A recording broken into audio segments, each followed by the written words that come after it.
Peristiwa Rengas Dengklok merupakan bagian penting dalam proses kemerdekaan Indonesia. Kejadian tersebut berlangsung 1 hari sebelum Indonesia memproklamasikan kemerdekaannya.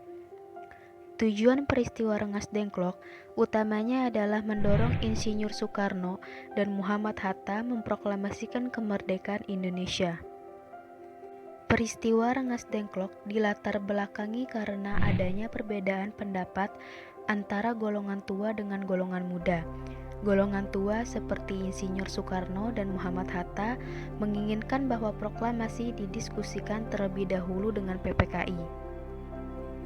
Sedangkan golongan muda memaksa agar cepat-cepat diumumkan kemerdekaan. Selain itu, golongan muda tidak suka dengan PPKI yang tak ingin negara Jepang ikut campur dan tidak terpengaruh oleh Jepang.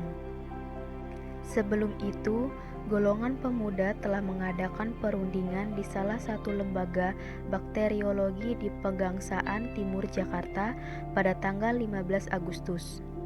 Dalam pertemuan ini diputuskan agar pelaksanaan kemerdekaan dilepaskan segala ikatan dan hubungan dengan janji kemerdekaan dari Jepang.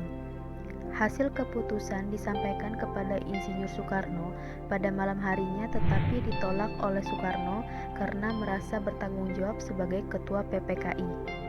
Insinyur Soekarno dan Muhammad Hatta diculik sehari penuh di Rengas Dengklok. Ini demi kebaikan mereka agar tidak terpengaruh Jepang dan cepat-cepat memproklamasikan kemerdekaan Indonesia. Berdasarkan pernyataan Soekarno kepada Sudarso Sanggi bahwa Insinyur Soekarno bersedia memproklamasikan kemerdekaan Indonesia setelah kembali ke Jakarta. Laksamana Tadachi Maeda mengizinkan rumah kediamannya sebagai tempat perundingan dan menjamin keselamatan mereka.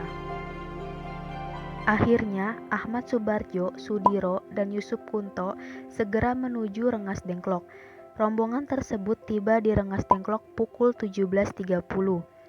Peranan Ahmad Subardjo sangat penting dalam peristiwa kembalinya Soekarno-Hatta ke Jakarta, sebab mampu meyakinkan para pemuda bahwa proklamasi kemerdekaan akan dilaksanakan keesokan harinya paling lambat pukul 12.00.